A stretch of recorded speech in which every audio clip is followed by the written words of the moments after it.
Okay, this is how to build a really cool pinewood derby car. This is essentially my concept sketch, and what you see here is a car that is based dimensionally on the stock kit. Basically, you have, I laid basically the stock block of wood on this paper,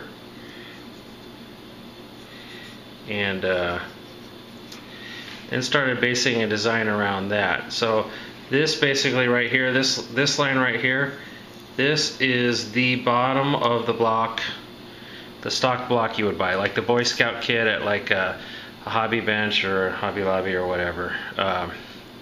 What I then did is obviously indicated where my axles would be, because you can't change the positions of the axles.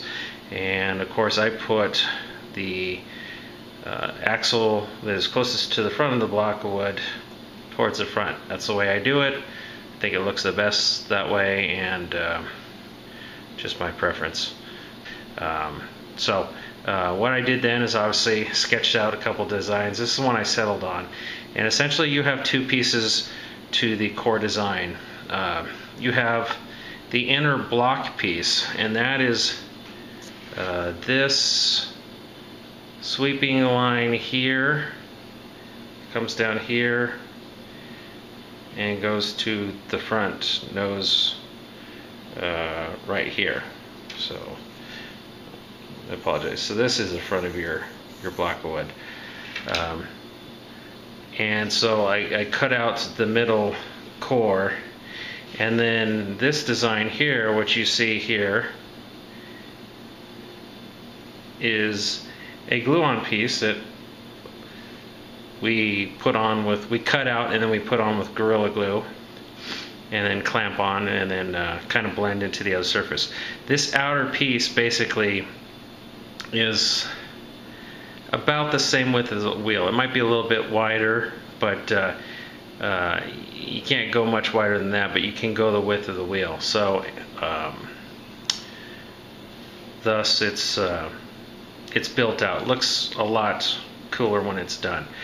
In the front, we're going to build in basically a notch channel there so you can still ride the track. So these are going to hang down lower on the sides, but not in the front. So anyway, I'll show you kind of how it comes together from there. First is kind of starting to cut out essentially your core piece. On my core block here, what I've done is I've actually cut out this shape, and I've followed this front curve here, so I can better blend the side glued on side panels into it. I've then taken my side panels here, as I've showed you before, and traced them on to a 2x4. I believe this is a 2x4.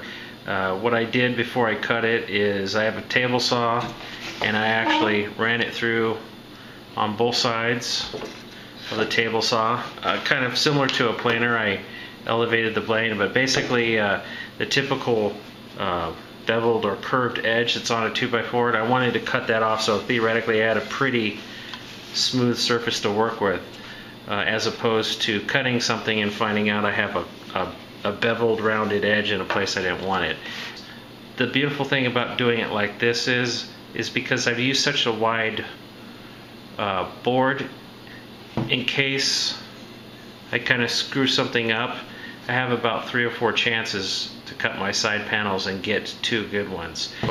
So once I've cut the design, then essentially I obviously put it through my radial arm saw and cut it in wedges. It would be the equivalent of going to the store and taking a hunk of meat to the meat slicer and saying I want it this thick. That's what I've done. I decided how thick I wanted my side panels and set the depth on my radial arm saw and just went ahead and cut them through.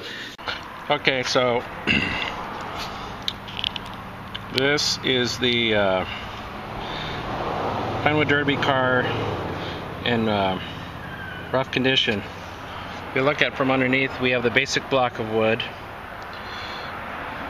and I've glued on some side skirting around the wheels, and I've cut down the shape of the main block of wood, and I've routed the edges here so it doesn't look so square. It looks more like a car. Then I glued these two pieces on with Gorilla Glue. Excuse me. And then I've skim coated this with spackle, which dries quick and fills in all the cracks, kind of like Bondo, but it dries quicker and it's easier to work with, and it is a Pinewood Derby car after all. So, and here's good to the wood. Okay, so here's the front end. I started to shape it a little bit, and it's coming together. See the high and low spots. For initial shaping, I'll use a knife to knock down some of the big stuff. Find a better way to put that. There you go. Just to knock down the big stuff so you don't have to sand it. And then when you get close to where you know you need to be surface wise, then that's when you pull out your sandpaper. And of course, if you see dark spots on the drywall, that means it's, or the drywall spackle, it means it's still wet. So, and then you need to let it dry. Okay, now I'm doing more detailed sanding, and I'm using one of these squeezy sponge inner core sanding blocks because it's really good to get into the corners and start to shape this out. Of course, I've glued these on with Gorilla Glue, and so when I initially put on my spackle, I just kind of smear it on with my finger. Shape's really coming together. As you can see, the spackle's just kind of like the equivalent of like Bondo scratch filler. So there's areas where you don't see it and areas where it's filled in a little bit, and there's some areas I'm going to touch up and add a couple coats to. Like I got some pinholes and pock marks there. I'm going to put a little bit more spackle on and then sand it down smooth. You can see how on the side the ground, this is your clearance for your track, but this is obviously the side skirts. So, but it looks pretty cool. It's really come together. Obviously in the corners, like I mentioned before, this is where you use your sponge to kind of continually sand, and it really starts to take shape pretty quick.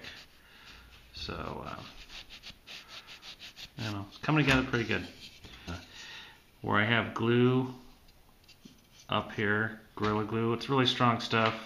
You try to pry it out, a lot of times you start to split the two glued pieces. Actually, what I like to use is a fine tooth saw blade, like a hacksaw blade, and I'll literally just saw off this extra glue so I get a nice flat surface, and I don't try to debond the two surfaces. And of course, this glue also was all along here, but you know, obviously it comes out, it's textured a little bit, has a little bit of holes in it when it comes out, bubbles out, and you know, when you smear your spackle on there, it fills in those cavities, and then you can smooth it down real nice. And inside that fender right there, I'll probably grind out that extra glue with like a little Dremel. When the car sits on the track, there's actually a lot of ground clearance between the bottom of your car and the track. So what I've seen is most people actually just take their lead weights and screw them straight onto this surface, and there's still plenty of ground clearance where they don't have to worry about it dragging. So after I built the car, you know, I like to keep the weights intact if I can, one big strip. So basically, when I've built the car and it's done, I've in the past taken the weight out of the box, had the car basically tuned the way it should be, and then I set the weight on top of the car, and obviously trying to figure out how over it is, I basically started to remove the weights one at a time. So inevitably I found my sweet spot of weight, and then I have these all connected together and I can just screw them in. And that way you can get pretty spot on. Next day, here's what the car looks like now. I went ahead and primed it. This is a satin black, you know, obviously the represents the glass area. You guys obviously have watched me sand it, but it's looking pretty sharp. Now I'm going to do an initial weigh-in as I'm finishing the build. I have about an hour and a half to work on this car, so I still have to paint this car, finish painting it, but essentially I gotta decide how much weight I'm going to add to it, or did adding all this side skirting essentially get me to a point where I'm pretty heavy already. So basically what you do is you're gonna put all your goodies on it and weigh it and see where you come in at. So obviously I'm going to put 4 nails on it, and see what it comes in at. What I don't want to do is have the car where someone significantly underweighted it and they showed up and had to take masking tape and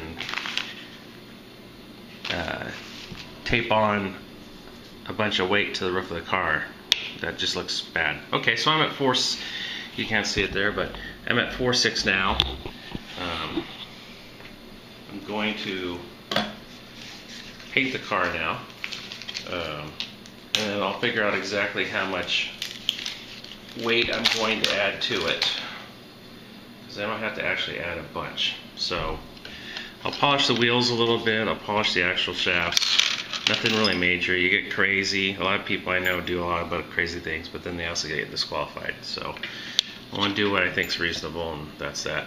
And then what I'll do is I'll mark this out and try to trace a pattern for this, so I can kind of figure out how I'm going to bolt it on. And then I'll pre-drill each hole, so that way you can easily tune and remove and or add weight. So that's where we're at. Okay, so here is the finished product. I've got paint on it, and not the best paint job in the world, but as I discussed earlier, I was pressed for time. You can see how I channeled the frame, or the body, so it can run down the track with the elevated guide rail, and two-toned it, and how everything came together. So pretty cool car. Anyone can do it. Just takes a little bit of patience and imagination, and you know, obviously you don't have to use my design. Use one of your own, but you can do a wide body car. It's pretty easy with the simple hand tools at your house. Thanks for watching.